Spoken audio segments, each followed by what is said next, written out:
So if you've been subscribed to our channel for a long time, chances are you've seen the top 5 phones of 2017 video. And first of all, I just want to say thank you for subscribing. If you're newer to the channel, you probably haven't seen that video.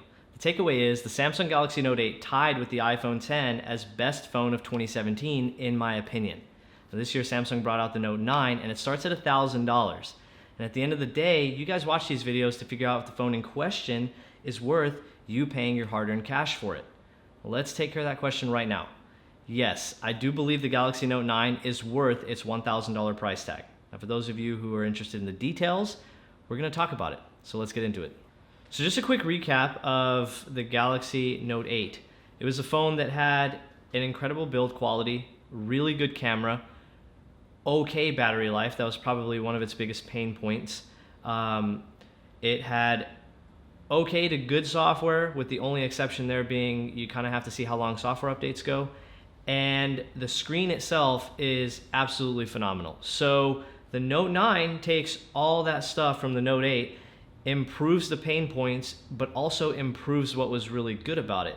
So for a lot of people saying that the Note 9 is an incremental upgrade to last year's Note 8, almost like an S-year upgrade for the iPhones, it's probably a little bit of a step further than that. Samsung could have done a lot less, in my opinion, than what they did on the Note 9. So we're going to talk about all the features that Samsung improved, and that should basically tell you what you need to know about the Note 9. So starting off with the hardware, display size has been upped from 6.3 to 6.4 inches, and to be honest with you guys, it's one of the best, if not the best displays on the market. I would probably give that crown to the iPhone X or maybe even the Galaxy S9, but with the Note 9 coming out, it's amazing. Even at half brightness, this looks like the best display you guys have ever seen. Once you actually crank it up and you get that warning message about turning your brightness up too high, it'll completely blow you away. When you're outside, outdoor visibility is fantastic. Colors are super bright, sharp, vivid, whatever else you want to call them. And the overall phone's build quality, glass on the front, glass on the back, aluminum in the middle. We've seen it for a while now. But something I actually really like is the phone has like slightly sharp, or like it looks like this nice cut pattern to it around the edges. We'll show you on camera, but it feels really nice in the hand. And even with the phone being at 6.4 inches, it still sits relatively comfortably in hand. And for those of you with really small hands, I can think of a couple people, they might have some trouble holding onto the phone, but those of you with medium to larger hands, you'll be just fine. And one of the biggest gripes from last year's Note 8 has now been fixed. The fingerprint sensor is no longer attached to the right of the camera, it actually sits underneath it. I kind of wanted Samsung to move it just a little bit lower because you may find yourself getting a little close to the camera while you put your fingerprint there, but it's a lot better than last year. Only gripe with the hardware, and I hope the Note 10 fixes this, there is still a dedicated and unmappable or unreprogrammable Bixby button, and it's so bad. I don't know why you can't just select that button to do something else. Why does it have to open up Bixby? I don't like using Bixby, so the fact that that button's there, I've hit it at least a dozen times while I've been using this phone, and they've all been on accident. I promise you, I have never wanted to trigger Bixby once on purpose. But that's the only gripe with the hardware. Everything else is absolutely fantastic. A couple other nice details to throw in there. Stereo speakers tuned by Dolby Atmos, so they get super loud and they don't sound distorted even at max volume. There is a headphone jack, so thank you Samsung for that, and IP68 water and dust resistance makes its return. So hardware-wise, I'd say Samsung nailed it, other than the Bixby button. Also, this phone's colors are absolutely stunning. Now, for whatever reason, in the United States, the only colors available were this ocean blue that I have and this really nice lilac purple. I thought it was just a little too bright. Otherwise, I honestly would have went with that one. But the biggest draw for the ocean blue color to me was the fact that it comes with an accented S Pen. It comes with a neon yellow S Pen. And whenever you take screen off memos, it actually writes in neon yellow. So that was one of the biggest points to sway me towards ocean blue. But either color you decide, they look amazing. I'm wondering why black has not been made available. And to be completely honest with you, there's this really controversial copper looking color that I kind of wanted to get my hands on, but I think those may be the international variants. I'm not really sure why. I don't know why black's an international variant. That's probably one of the most universally purchased colors. I don't know why it wasn't brought to the United States. But you can't go wrong with the ocean blue or the lilac purple, whichever one you decide. Speaking of the S Pen, it's back, and just like everything else with this phone, it's been improved on what the Note 8 had. So the S Pen still has all those wonderful slew of features. As soon as you take it out, you can still take the screen off memos. It's still got that super cool little clicky thing on the top like an actual pen, so you can sit there and click it and drive everyone else around you insane. But like I said, Samsung stepped it up this year, and they brought Bluetooth to the S Pen, and that increases its overall functionality. Now, by default, it's programmable to long press, open up your camera, double click to change camera orientation from front to back, and then single click will snap a photo. So it'll focus and snap a photo in selfie or using the rear camera. This is a game changer, not necessarily because you can essentially use the S Pen as a selfie stick, but Samsung says the programmable feature of the S Pen is actually an SDK, and they're going to release it to developers. So developers are now going to start programming features for the S Pen in their own apps. So this will be huge in the next few months. For those of you that just want to do some editing now, there are some other features that you can change for the S Pen, so you don't have to make it launch the camera. You can make it launch something else. And the S Pen charges right in the phone. So the battery doesn't last too long on the S Pen. You'll go through it in, I don't know, I'd say maybe like an hour or so. But the cool part is you can charge it in 40 seconds once you put it back inside the phone.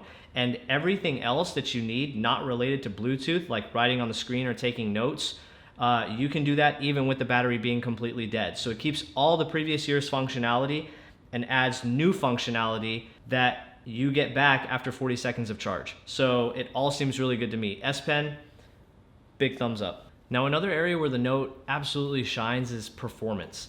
My particular Note is the top tier Note. Now that one sits at $1249, but what you get for it is 512 gigs of internal storage, the Snapdragon 845, and 8 gigs of RAM. So those last two numbers are really similar to what you see on the OnePlus 6, just absolutely staggering. So as you can guess, the performance on the Note 9 is terrific. Samsung actually marketed this phone as the ultimate power user's phone, or someone who's really into mobile gaming can also use this phone. They've even talked about this interesting little carbon water cooling system where there's like this massive copper heatsink that sits on top of the processor, and apparently it's liquid infused. I'm definitely not going to tear down my Note to confirm that, but I'm willing to take Samsung's word on it. I will say this though, whenever you are playing games, the phone will still get warm, so it's not like you won't ever feel the phone get warm. When I was actually first setting up this phone and it was downloading a software update and all of my apps, the phone got really, really warm to the point where I almost started to get a little concerned about it. So the whole water cooling system, you're probably not going to see that come into effect too much, but it's still neat to know that you have a really, really large copper heatsink on your processor, so it's got to help a little bit, right? So yes, performance is very good thanks to the internals, but as you guys already know, the whole stigma with Samsung phones is they work really well out of the box, but they have issues with longevity. So I'm planning on keeping the Note for a while. I'm thinking that may be a topic for a good update video a few months down the line, but yes, for the time being, performance is stellar. One more quick thing on the built-in storage. The phone has expandable storage, and Samsung's working on a 512 gigabyte micro SD card. So if you get the 512 gig version, you could have a terabyte worth of storage on a phone. My 2017 fully loaded, almost, MacBook Pro 15-inch with Touch Bar doesn't even have 1 terabyte of storage. It has 512. So even then, my 15-inch MacBook Pro from 2017 has the same storage as my Galaxy Note 9. And if I get that SD card, it'll have double the storage of my MacBook Pro. So this is just getting freaking ridiculous, but it's awesome. So I'm really conflicted, actually. I like it. Cameras. Another aspect of the Note 8 that was really good, and the Note 9 made them even better. So they've borrowed the dual camera setup from the Galaxy S9 Plus. Two of them, both of them are 12 megapixels, both of them are optically stabilized, One's a telephoto and one's a wide angle. Now the cool thing about the wide angle sensor is that it borrows that really neat technology from the S9 where it's got the variable aperture. So you can jump from 1.5 to 2.4, and if you pay attention to the lens on the back, you can actually see the physical size of the lens changing. Now it doesn't make that big of a difference whenever you just want to point and shoot, and if you leave it in auto mode, a lot of times it just uses f1.5 by default because that draws in the most light. So you're going to use it typically during the day and even during low light shots. But the cool part is you can see it take effect if you do something like shine a flashlight at the lens. Now I did this just to see how it would react or how it would look on the phone, and you can definitely see a noticeable difference. When you're in f1.5 and you shine a flashlight directly at the phone, it's super bright and it takes up almost all of your viewfinder. When you switch over to 2.4, it shrinks obviously, and it actually controls the light a lot better. So I only see this maybe being useful in the most extreme situations. You probably won't notice it during day-to-day camera shots. Besides that technology, the camera itself takes phenomenal photos. It's without a doubt top 3. I don't know if you could still say it's better than the Pixel 2 XL, but it's definitely in the top 3 of cameras. So it takes amazing photos, it takes amazing videos. We've obviously got samples for you guys. The big kind of standout feature this year with Samsung's rear camera setup was that it's AI powered. Whenever you point and focus on something, you'll notice that the camera tries to do like a scan of what you're trying to take a photo of, and it'll try and apply changes to like color and saturation and dynamic range in order to make the picture of whatever you're trying to take a picture of look better. So I took a couple photos in a restaurant, and when I would point and shoot it at like my burger or pasta, you'd see a little icon of food pop up and it would adjust color and saturation to make it look better. If you take a picture of like fountains, it would show like a mountain, so it's trying to adjust for like a scenery shot. I don't really think it works too well in practice because the photos still come out really good, and you can't really tell too much of a difference, but it's still a neat feature nonetheless. In terms of front cameras, there is a 8 megapixel sensor with f1.7 aperture. So you'll take decent selfies, not the best, but the cool part about that is obviously you can use the S Pen to take your photos, so you can set your phone somewhere else and take long distance shots with it, or you can just extend your arms further out and don't have to worry about moving your hands to take a selfie and kind of shuffling your phone. So that's really the only benefit with the front camera. All right, so we're getting to the last big aspect of a phone, and that's its battery. And the reason why it's towards the end of the review is because, yeah, it was improved over the Note 8, but it's still probably not enough to satisfy the most power-hungry users out there. I will say this, I do applaud Samsung for kind of pushing the boundaries with their own batteries. The Note 9 comes with a 4,000 milliamp hour pack. Now, this is the first time we've seen Samsung put a 4,000 milliamp hour battery in a phone, but it's not the first time we've seen one in a phone. Nonetheless, after the whole Note 7 debacle, I'm glad to see that after a couple years, they're willing to kind of push it. I haven't heard anything about Note 9s exploding, so they're not taking time bombs, which is good. But I would say battery life on the Note 9 is kind of mixed. So on the Note 8, it definitely wasn't enough to get you through a whole day's worth of use, considering how large the screen was, how much pixels it was pushing, how bright it was, how vivid it was. And then on top of that, it was a really good performer. So yeah, it was draining battery really quickly. The Note 9 is a little bit better, but I found it to be really inconsistent. Some days I'll get like 4 to 5 hours of screen on time, but the day to day where we're filming this video, I have gotten to 2 hours of screen on time and I'm already at like 47%. So it really kind of depends on what you're going to be doing. I have done gaming on this phone today. I've done like a 45-minute navigation trip just because I wanted to test that on it. I've been watching YouTube videos, surfing the web, reading news articles, using the S Pen quite frequently. So whenever you're doing the things that Samsung expects you to do on this phone, you still kind of churn through battery life. But if you're the type of user that just uses it for casual browsing, sending a text here and there, you can definitely get through a whole day, maybe even push a day and a half. The good news is you still have fast wireless charging and you still have fast wired charging. And for a 4,000 milliamp hour battery, it doesn't take this phone very long to charge.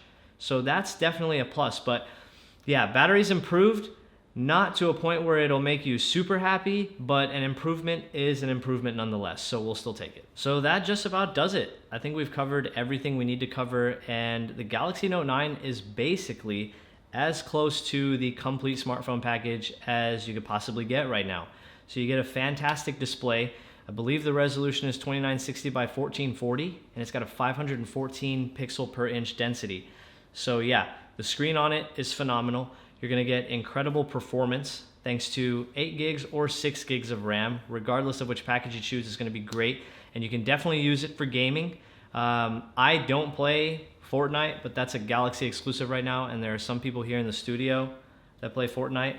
Why are you looking at me? Because you're the only one in the studio who plays Fortnite. But I have played games like Asphalt on it, car racing game, and that runs perfectly smooth on it. Fortnite is okay. You may notice some hiccups here and there, but you'll be just fine even if you run an intensive game like Fortnite. You get amazing build quality. You get really cool stuff. Dual speakers tuned by Atmos. You get really nice tactile clicky buttons. You get gorgeous overall design with Gorilla Glass on the front and back. You get to keep your headphone jack. You get to keep the water resistance. You get USB Type-C charging. So you get really cool stuff. Minus that Bixby button. I don't even need the button to go away. I just want it to be reprogrammable so I could program it to launch the Google Assistant and not Bixby. You're getting amazing cameras, at least top 3, arguably top 2, depending on shots taken on the iPhone 10. And then as far as battery goes, it's good, not great. More of a power user you are, the more battery you'll go through. But it's definitely enough to at least get you through a day, even for typically the most power hungry users. So yes, they have, I believe, made enough additions to the Note 9 over the Note 8, which is already a fantastic phone, to make it justifiable for the $1,000 price tag. At the end of the day, it all kind of comes down to whether or not you're ready to spend that $1,000 on the Note 9. But if you do, you won't regret it. Thank you guys so much for stopping by and watching. Don't forget to hit like and subscribe and share, and I will catch you guys in the next one. Testing their limits. They have upped it to a 4,000 milliamp hour battery. They're definitely not the first phone to ever put a 4,000 phone. I said phone. Dang. That 4,000 sucks. phone. They're definitely not the first phone to do it.